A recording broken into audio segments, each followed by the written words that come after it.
Добрый вечер, добрый день, дорогие радиослушатели и телезрители. В эфире передача «Якутск сегодня». Мы работаем в прямом эфире, выходим на радио Тетим и телеканале НВК «Саха». 2026 год объявлен президентом Владимиром Владимировичем Путиным годом единства народов России. В Якутске проживает более 100 национальностей. Кроме этого, Якутск является одним из самых молодых городов Дальнего Востока по составу населения. Средний возраст жителей Якутска составляет всего лишь 30 лет, поэтому всегда для нас остаются актуальными вопросы, связанные с молодежью, с молодежной политикой, демографией, поддержкой общественных организаций. Сегодня мы пригласили в студию представителя окружной администрации города Якутска, курирующих вопросы общественных связей, семейной и молодежной политики. Итак, у нас в студии Татаринова Элина Александровна, заместитель начальника управления общественных связей и молодежной политики, Угарова Анастасия Спиридоновна, начальник отдела молодежной политики, и Диадоров Денис Сергеевич, начальник отдела общественных связей управления. Добрый день, дорогие друзья. Добрый день. Добрый день. Итак, Элина Александровна, скажите, пожалуйста, поподробнее о направлениях работы вашего управления. Добрый день, дорогие телезрители и радиослушатели. Управление общественных связей и молодежной политики у нас занимается непосредственно вопросами, связанными с молодежной политикой, социальной, семейной политикой. Также у нас есть несколько вопросов по здравоохранению и связи с общественными организациями. Получается, также у нас в блок вопросов по молодежной политике входят вопросы по патриотике, что сейчас становится очень актуальным, в нынешнее время. Ну и поподробнее мы сейчас обсудим с коллегами по дальнейшим вопросам. Анастасия, Денис, позвольте спросить вас, что входит в спектр работы ваших отделов? Добрый день, уважаемые радиослушатели, смотрящие нас по прямому эфиру. Давайте я начну. Так, отдел общественных связей у нас занимается работой по взаимодействию с общественными организациями города Якутска, по работе с национально-культурными объединениями, работающих у нас. Также мы курируем вопросы профилактики правонарушений и профилактики противодействия терроризму и экстремизму. Анастасия? По направлению молодежной политики, это, конечно же, в самом названии говорится, и работа с молодежью. Мы работаем тоже с молодежными общественными организациями, с студентами среднеспециальных учебных заведений, со студентами высших учебных заведений. Также одно из направлений нашей работы является работа с несовершеннолетними, состоящими на учетах ПДН и комиссии по делам несовершеннолетних. Вообще, в целом, молодежная политика в Российской Федерации, она новое направление работы, поэтому здесь сейчас ведется очень большая планомерная работа со стороны как федералов, так и с региона, и муниципалитеты тоже подключаются к этой работе и тоже создают в своих муниципальных образованиях отделы, управления, комитеты и тому подобное. Наше отдел молодежной политики, он у нас, если говорить с историей, то он зародился в городе Якутске с 1991 года с решением Якутского совета, президиума, создался отдел по молодежной политике, и как раз-таки с тех времен и ведется работа по нашему направлению. Пока так. Говоря о молодежных общественных организациях, примерно, если в количественных показателях, сколько их в городе Якутске? Их очень много. Мы работаем, сотрудничаем с организациями движения первых, российские студенческие отряды. Это и профсоюзные организации студентов, сейчас очень популярно является ПОСУФУ. Также такие же профсоюзные организации есть и в высших учебных заведениях наших. Также, конечно же, это работа с молодежными советами. То есть у нас есть открытые уже почти по всем округам и пригородам молодежные советы при территориальных управлений. То есть при управах? Да, при управах. Округов, пригородов? Да, пригородов. Элина Александровна, вопрос вам. С какими итогами вы завершили 2025 год? Может, какие-то качественные, количественные показатели? 2025 год мы отметили 80-летие со дня окончания Великой Отечественной войны. У нас был большой план мероприятий, которые проводились не только в мае, это у нас, получается, традиционная свеча памяти, Это памятные даты. Да, получается, они в течение всего года проводились. Также мы изготавливали медали юбилейные, которые были вручены, получается, непосредственно ветеранам, детям войны и активистам, да, кто занимается работой с ними.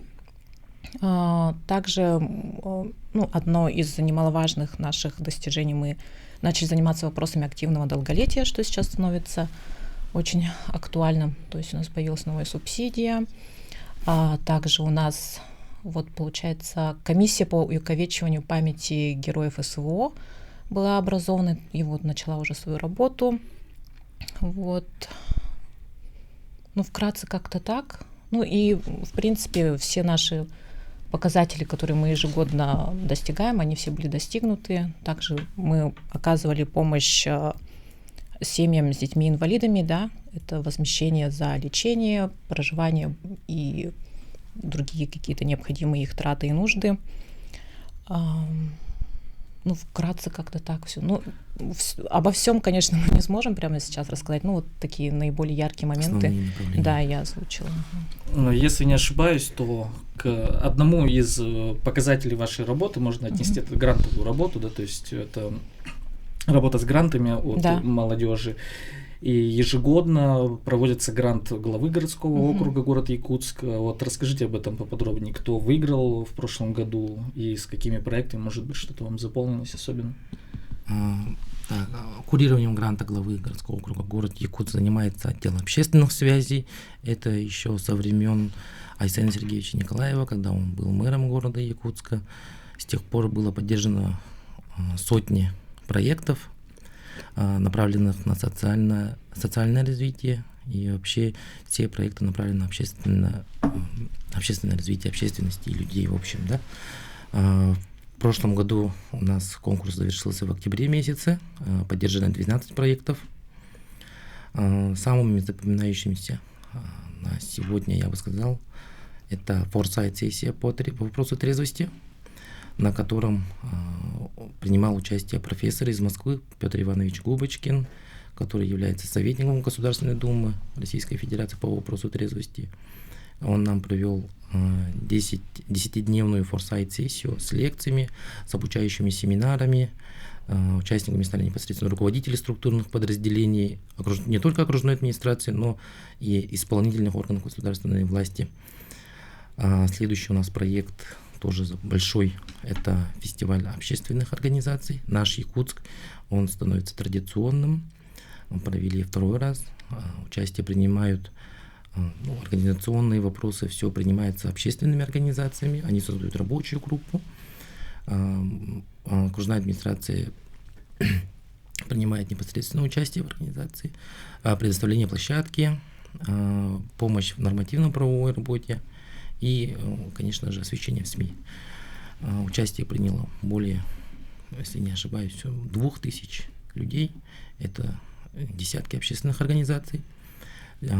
Подвели итоги мы в ДК Гагарина, где был продемонстрирован кодекс горожанина, инициированный Общественной палатой города Якутска, сформированный самими общественниками и жителями города Якутска. Третий проект — это у нас проект, направленный на больше социальной направленности, имеет. Это помощь семьям с детьми-инвалидами. То есть проект направлен на пошив специальной одежды, чтобы детишкам удобно было. То есть это один из первых таких проектов у нас в городе реализованных. Вообще поддержка грантовая. У нас в плане ОВЗ очень сильная. Организаций у нас очень мало, которые этим занимаются. Но и стараемся, конечно, помогать писать проекты не только муниципального уровня, регионального, федерального уровня тоже. Это пожалуй, 3 самых запомняющихся проектов прошлого года. И все же, если составить портрет получателей гранта, это чаще физические лица или какие-то общественные организации? В конкурсе, в нашем конкурсе грантов главы участие могут принимать только юридические лица, то есть вы должны быть юридически зарегистрированной некоммерческой организацией, и в условиях у нас грантового конкурса есть от 1 года, то есть они должны быть уже год как зарегистрированы как юрлицо. А какие еще меры поддержки есть? Кто может стать получателем? Что для этого нужно сделать? Помимо гранта главы у нас есть муниципальная субсидия для реализации общественно значимых проектов. Особенность субсидий это в том, что субсидию можно направить на возмещение средств. То есть, если я реализовал проект в начале года, а конкурс у меня в середине, то есть я могу подать заявку и попытаться возместить средства за уже реализованный проект. Все проекты рассматриваются комиссией, на которой принимается решение об оказании поддержки или же перенести на следующий год. Спасибо. Вот хотелось бы вернуться к теме, которую сегодня уже затронула Италина. Это активное долголетие. Знаем, что недавно Евгений Николаевич посетил Центр активного долголетия. Чья это вообще инициатива? Будут ли другие проекты, связанные с этим? Так, ну тема вообще активного долголетия, она сейчас очень актуальна вообще по всей территории Российской Федерации, да, связано это с тем, что у нас увеличивается продолжительность, качество жизни, да, то есть люди, которым уже исполнилось 60 и более лет, они хотят быть активными во всех планах, да, физически, хотят где-то встречаться, общаться, заниматься какой-то, может, творческой, да, деятельностью. Вот. И получается, в начале прошлого года, если я не ошибаюсь, Евгений Николаевич на своих встречах с населением озвучил данную проблематику и свое намерение вот начать заниматься этим вопросом непосредственно. И получается, данная инициатива была поддержана общественной организацией, которая участвовала в конкурсе. Отбор субсидий у нас есть узконаправленный именно на оказание социальных услуг для граждан старшего населения и отдельных категорий граждан. То есть пока что сумма данной субсидии не такая большая, да, как может показаться, это 1 миллион, но благополучателей там 40 человек. И там оказываются социально-бытовые, социально-медицинские услуги. Это, получается, у нас в прошлом году выиграла некоммерческая организация УТУМ, и на базе клиники «Аврора» они совместно с ними, с их врачами проводили обследование граждан старше 60 лет. И есть и другие категории, которые тоже могут получать, да, эту услугу. То есть там у них и питание, нахождение с утра до вечера, какие-то занятия с психологом, с тренерами по ЛФК, да. Вот. Тема достаточно актуальная, она будет развиваться в ближайшие годы. Вообще, мне кажется, в идеале все видят решение этого вопроса, чтобы был построен или отдельный центр, или было выделено хотя бы одно, да, для начала большое помещение, чтобы уже на постоянной круглогодичной ежедневной основе граждане могли собираться, и развивать свое активное долголетие. То есть это история не только про организацию какого-то досуга, но и про быт, про здравоохранение. Да, это получается целый комплекс мероприятий, куда входит и, получается, мониторинг здоровья, да, анализы какие-то, физические какие-то упражнения, занятия с психологом, какие-то кружки, да, там, не знаю, рукоделие. Даже вот скандинавская ходьба, да, которой многие люди сейчас активно занимаются. Помимо этого, насколько, наверное, все знают, что у нас вот в весенне-летний период проводятся зарядки, на которые любой желающий, да, может приходить. Это на городских площадях, на стадионах, утром, в 7 утра, если не ошибаюсь, да. Вот. Думаю, многим нашим зрителям будет интересно, как попасть в этот центр. Может, кто-то захочет своих родителей, бабушек, дедушек. Да, у нас, получается, отбор был проведен в прошлом году ближе к концу года. В этом году мы планируем отбор провести пораньше, в первой половине года, да, и, получается, граждане смогут через территориальные органы управления подать заявки, и те непосредственно, то есть через управу, да, если проще говоря, и те уже будут непосредственно направлять списки, той организации, которая победила. Вот. Потому что, список должен быть такой с разных частей города, чтобы не все там, допустим, с центра, да, собирались в этот центр. И люди, которые проживают в пригородах, тоже могли обратиться. Спасибо. Итак, возвращаясь к объявленному году единства народов, назрел такой вопрос: сколько в Якутске национальных общин и какая работа проводится с ними, в части чего? Всего, по нашим данным, на территории города Якутска функционирует 42 национально-культурных объединения. Работа с ними ведется на постоянной основе. У нас идет сотрудничество с Домом дружбы народов имени Алексея Елисеевича Кулаковского, на базе которого в основном и работают эти национально-культурные объединения.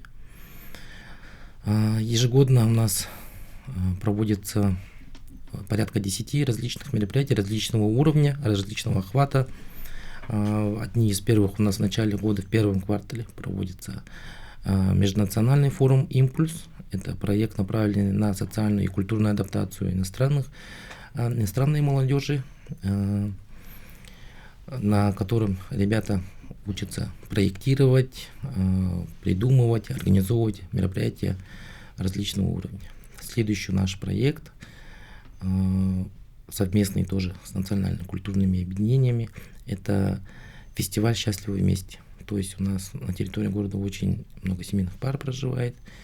Для них мы организовали, придумали такое мероприятие, на котором они показывают свой быт, свою семью, свои традиции, свои обычаи. Также нашим ежегодным стало тоже мероприятием. Это интернациональный молодежный Новый год. Оно больше у нас итоговое.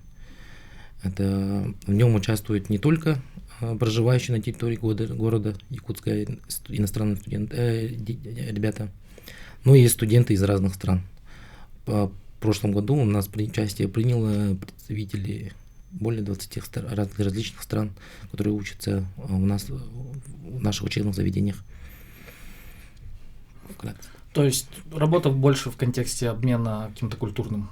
Да, это создание площадки для иностранных граждан, молодежи, где они могут культурно адаптироваться, то есть познакомиться не только с нашими обычаями, но и чтобы мы могли познакомиться с их обычаями и традициями.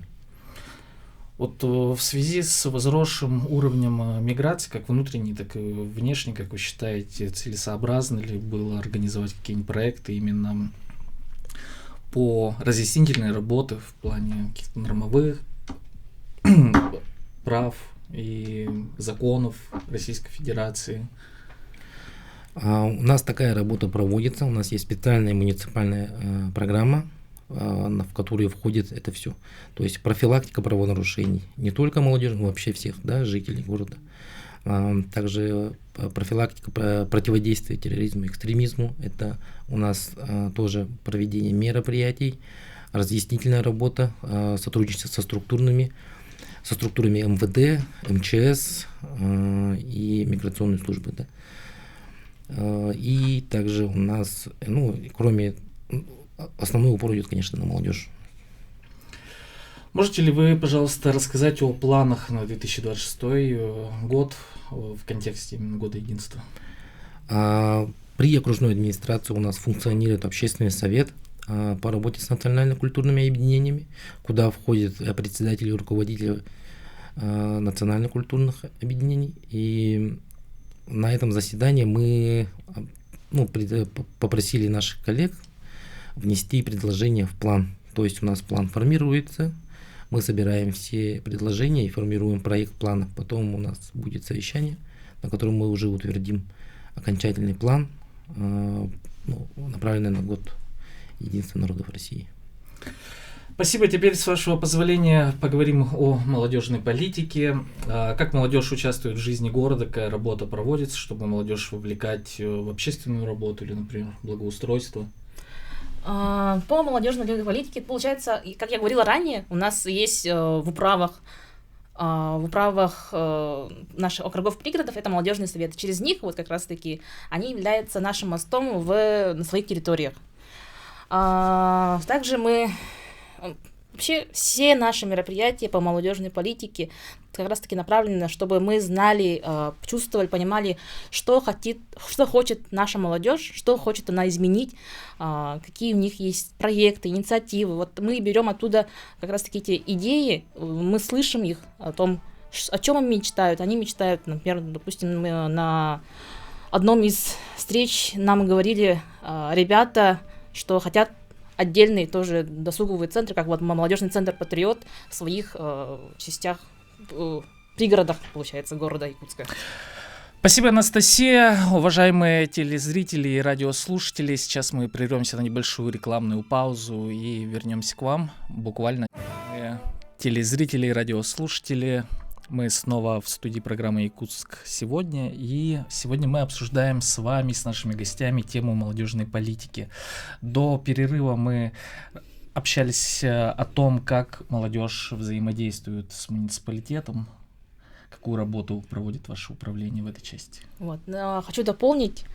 Кроме того, что мы работаем с молодежными советами, у нас еще при окружной администрации города Якутска действует молодежная администрация при главе городского округа город Якутск. В этом году они, к сожалению, завершают свой срок полномочий, и в этом году же мы, наверное, во втором квартале объявим старт нового созыва.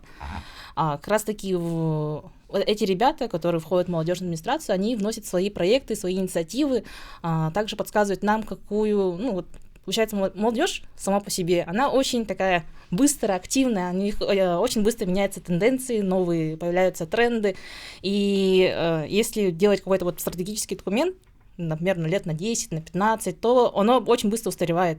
Например, та же у нас есть муниципальная программа «Молодежь, семья, спорт, здоровый город». Здесь у нас нет прям конкретных мероприятий, которые конкретно нам нужен такой проект, такие мероприятия. Они у нас больше такие обширные, концептуальные, да. И мы можем, прислушиваясь к нашей молодежи, можем его немножко проформатировать, сделать его более интересным, более таким... То есть обернуть, запаковать этот проект, чтобы он имел место для реализации в условиях здесь сейчас. Да.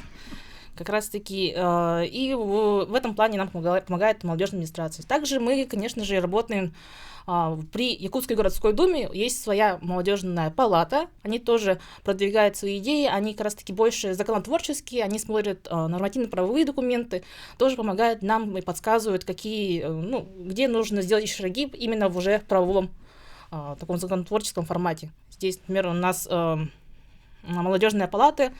Мы с ними пересмотрели пару документов наших, тоже сделали поправки, внесли, и сейчас вносим дальше постепенно следующие изменения. Например, у нас в Республике Саха-Якутия в прошлом году утвердилась стратегия развития молодежной политики в Республике Саха-Якутия, и по такому же опыту мы сейчас и совместно с молодежной палатой, и вообще со всей молодежью мы должны создать тоже стратегический документ, что еще мы можем сделать уже в нашем городе Якутске. Спасибо. А что касается взаимодействия с волонтерскими организациями, объединениями? Это очень хороший вопрос. В целом мы с волонтерами работаем очень-очень тесно, потому что как раз-таки волонтеры — это наши настоящие патриоты. Они своей инициативой, своим желанием, они помогают нашему городу становиться все лучше и лучше. Например, у нас есть в городе Якутске, но вообще в целом по нашей стране, это формирование комфортной городской среды. Здесь, в этом проекте, где люди голосуют за какой-то определенный проект, который хотят они, например, у нас недавно в прошлом году выиграл проект... Озеро Сайсары? Нет, как называется? Сквер Гагарина. Сквер Гагарина. Да, Сквер Гагарина. Это детская площадка на Водяновой, и еще один проект, который будет сделано благоустройство уже в следующие года. Здесь наши волонтеры как раз-таки помогали в этом. Они собирали голоса, они подсказывали жителям, как правильно проголосовать за какой определенный проект, который они хотят. Здесь как раз-таки у нас, если я не ошибаюсь, было привлечено около 500 волонтеров, которые ходили по предприятиям, ходили на общественные пространства, как раз-таки выходили на сами эти объекты, где будет предположено это благоустройство. Таким образом, они помогают нам в благоустройстве нашего города и восстановлении его самым комфортным городом на севере. Я бы еще хотела дополнить насчет волонтерской помощи, может, ранее об этом озвучивали или не озвучивали, на других эфирах, о том, что они непосредственно нам помогают проводить городские мероприятия, те же забеги, концерты, иногда, наверное, тот же вечер бокса, то есть на каких-то таких крупных мероприятиях мы их обязательно всегда привлекаем, они нам помогают, им самим очень интересно, как проводятся такие большие крупные мероприятия. Тоже колоссальный опыт получает, и помощь от них, она вообще, в принципе, бесценна, я считаю. Да. А все это волонтерское движение, оно, получается, аккумулируется вокруг вашего управления, либо Нет, есть не какая-то только. первичная организация, какая-то волонтерская?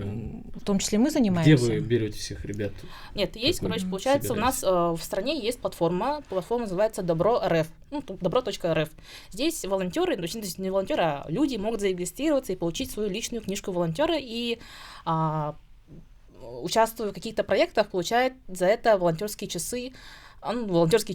И тем самым вот как раз-таки для школьников это больше интересно, да, эта тема, потому что при поступлении да, потом. при поступлении волонтерские часы дают несколько баллов к ЕГЭ, да, получается так. Но я, если так сказать, то я сама очень связана сильно с темой волонтерства, потому что я как раз-таки пришла в управление общественной связи молодежной политики, будучи волонтером. То есть я была волонтером, тоже приняла пару проектов здесь в управлении, меня заметили и уже взяли к себе, скажем, на работу. Поэтому для меня вот как раз-таки тема волонтерства очень сильно связана, и как раз пользуясь случаем, я призываю всех наших жителей, не только молодежи, потому что у нас очень много волонтеров, которые являются старше 50 лет, это серебряные волонтеры. Они вот как раз-таки в основном все работают в штабах, вместе, Якутия вперед, да, это Илисова, да. Якутия с тобой. Да, вот во всех этих организациях они очень активно участвуют, поэтому я призываю наше население, наших жителей тоже активно принимать участие в волонтерских проектах. И вообще городских мероприятиях. Да, и это в том числе. Спасибо. Продолжая тему реализации амбиций именно молодых ребят, хотелось бы поговорить о такой классной практике. Очень давно в нашем городе проводится деловая игра «Мэр», молодежь, энергия развития. Вот расскажите, пожалуйста, поподробнее, какую практическую пользу приносит организация данного мероприятия, кто выиграл в прошлом году, планируется ли в этом году? Так, наша деловая игра проводится уже, прошло 12 игр. Здесь, как раньше у нас было, это мы собираем 100 крутых ребят, которые имеют какие-то идеи, имеют амбиции, они прорабатывают какие-то актуальные вопросы, актуальные проблемы города Якутска, это благоустройство, транспорт, социальная политика и тому подобное. И вместе со своими кураторами они дорабатывают проект и защищают перед главой. Получается, городского округа Иркутск перед Евгением Николаевичем. В прошлом году, к сожалению, мы его не проводили, но в этом году он будет точно. Мы его немножко переформатируем, потому что все-таки, как я говорила раньше, молодежь меняются и вызовы, меняется и проблематика, и меняется вообще, как правильно с ними и как раз-таки работать. Что хотелось добавить по проектам игры «Мэр», это, безусловно, самые видные проекты, это являются теплые остановки, которые у нас продолжают в городе все расти и расти, их количество. Также одним из проектов, которые тоже очень заметно, это многоуровневые гаражи. Как раз таки это было предложено в 2013 году одной из команд, чтобы как раз таки вот не только гаражи были на земле, да, но и мы были многоуровневые, плюс сверху к них были построены детские площадки. Это могу дополнить вот по игре «Мэр», так как я дважды в ней участвовала, и в крайней игре стала лучшим игроком. А я выигрывала в 2017. Ну вот, я победитель 23-го года, получается. То есть это игра, которая дает тебе выход из зоны комфорта, вот, потому что ты общаешься, у тебя в команде могут оказаться там студенты, работники совершенно разных отраслей и профессий, представители, да, получается, с кем ты не можешь общаться каждый день, и то есть на одну и ту же проблему очень много разных точек зрения, видений, пути ее решения, да, то есть каждую игру там идет определенная тема, допустим, там в каком-то году было благоустройство, в каком-то году были безнадзорные животные, да, и так далее, и тому подобное, и вот помимо теплых остановок потом уже, продолжение этой темы у нас пошли. Была построена комната матери и ребенка в парке, да, потом теплые общественные туалеты. Это вот только единицы, которые вот видят все, получается, да, из проектов. Помимо них, часть проектов у нас, наверное, есть разработки в принципе, да, то, что взяли какие-то структуры в работу, но пока еще не реализованы. Да. Скорее всего, из-за вот каких-то финансовых пока, да, проблем.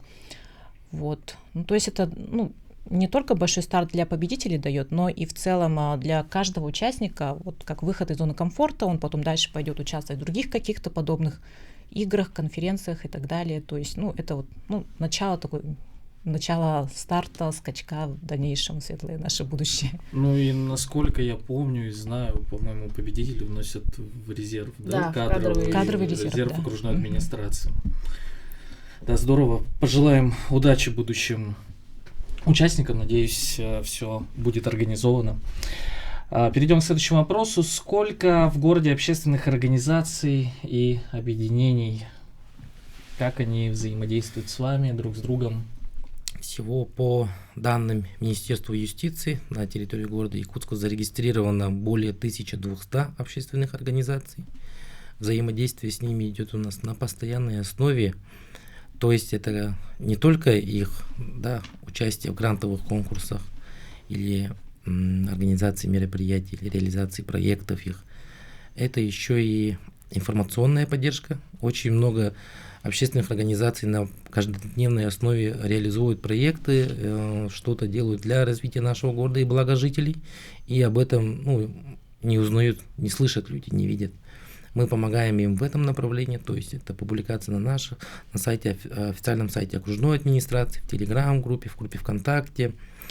Также у нас идет организационная помощь, то есть очень много общественных организаций, председателями и вообще членами организации является возрастная группа населения. И они не знают, с чего начать, и мы им в этом помогаем. Будь что составить сценарий, программу, найти площадку, свести с людьми. Один из ярких таких примеров, это было позапрошлом году. Общественная палата города и Лига женщин города Якутска, такие лидирующие у нас организации в городе, предложили какой-то на один день выбрать и одно мероприятие давайте придумаем. И родился фестиваль общественных организаций, на который были приглашены все организации, которые смогли прийти, вообще у нас есть в городе. И они смогли показать городу то, что они есть, то, что они работают, то, что это вообще целая такая машина целая, которая помогает в социально-экономическом развитии нашего города и вообще в целом помогает развитию. А какого толка в основном общественные организации, то есть основные направления более актуальные, чем люди у нас предпочитают заниматься в контексте общественной деятельности? Подавляющее большинство это, конечно, социально ориентированные, то есть это направлено во благо города. Это тоже делится на несколько подкатегорий. Первое, самое главное, это у нас идут ОВЗ, то есть для семей с детьми, инвалидами. Их очень много организаций, вообще не только у нас в городе, и вообще по стране, то есть есть целые федеральные такие организации. ЯГО-ВАИ, ФОРДИ. Второе направление это ветеранские организации. Поддержка старшего поколения у нас является одним из основных. С ними у нас очень много тоже работы проводится. Как у нас отметила Италина Александровна, активное долголетие, это тоже все же это для них, и с ними тоже это все придумано, сделано. А третье, это основное направление, это волонтерское движение. То есть у нас очень популярными стали, не популярными, такими востребованными стали направления волонтерские, как Якутия с тобой, Илисала, Паевые шелкопряды. Помогаем им сбором, начиная от сбора средств, материалов для пошива различных вещей, необходимых для наших ребят на зоне СВО. Спасибо. И давайте поговорим о, наверное, одном из самых актуальных вопросов, тем в последнее время. Это патриотика. Какое внимание уделяется вашим управлениям, какая работа проводится? Патриотическое воспитание – это как раз неотъемлемая часть молодежной политики. Мы должны прививать молодежи нашей любовь к своей малой родине, чтобы одной из наших целей, наверное, является, чтобы каждый наш житель, каждый молодой человек, вообще в целом все население говорило, что Якутск — это мой город, Якутск — это место, где я родился, где я создал семью, строю карьеру и делаю как раз-таки большой вклад в его развитие. По этой линии у нас есть, тоже включен в муниципальную программу патриотическое воспитание, она тоже дополняется различными проектами. Как раз-таки прошлый год это был точка большого старта работы в связи с объявлением годом защитника Родины и защитником Отечества. Здесь у нас как раз-таки, наверное, одно из направлений, конечно же, является гражданско-патриотическое воспитание населения. То есть человек должен знать историю своей страны, своего города, поселка, там неважно что, чтобы он мог это передавать следующему поколению. И как раз-таки у нас город Якутск является городом трудовой доблести, и чтобы это как раз-таки то, что сделало наше предыдущее поколение, передавалось дальше и молодому. Что еще могу дополнить? Как раз-таки... Ну, получается, это достаточно обширное направление, да, в котором не только наше управление, да, естественно, участвует. Все начинается вот с общеобразовательных, да, учреждений. Также у нас учреждения культуры, физкультуры тоже проводят различные мероприятия. Это может быть какой-нибудь там забег памяти какого-нибудь деятеля, который внес непосредственный вклад, да, вот в историю или в развитие города, страны в целом. Вот, и получается, мы, в принципе, ну, не только сами, да, делаем свою какую-то работу, а вот все совместно с общими усилиями работаем вместе с нашими коллегами, да, чтобы развивать патриотизм, растить поколение будущее, да, которое вот знает свою историю и будет продолжать ее нести дальше. Может быть, у вас есть какие-то мероприятия масштабные именно в этом ключе? Здесь мы, конечно, курируем, если масштабные, которые очень много людей, то это «Свеча памяти», ежегодное мероприятие. Здесь мы являемся главными организаторами. Также мы в прошлом году являлись главными организаторами «Бессмертного полка». Мы это все курировали, проводили эти совещания и тому подобное. Это и новые мероприятия по типу международный проект, это «Огненные картины войны». Вот в прошлом году мы его сделали более пилотный, такой небольшом масштабе, но уже вот с этого года мы будем его расширять и расширять. Очень много времени уделяется и несовершеннолетним, состоящим на учетах КДН ПДН, как я говорила ранее. Здесь мы возобновили проект курсы военной подготовки «Гордость». Мы берем ребят и рассказываем им, как правильно, там, не знаю, маршировать и тому подобное, учить их огневой и медицинской подготовке. Перед сборами. Да. Спасибо вам, дорогие друзья, что посетили сегодня нашу студию. Я напоминаю, что сегодня у нас в гостях были представители окружной администрации города Якутска, курирующие вопросы общественных связей, семейной и молодежной политики. Мы желаем вам хорошего оставшегося дня. Берегите себя и своих близких.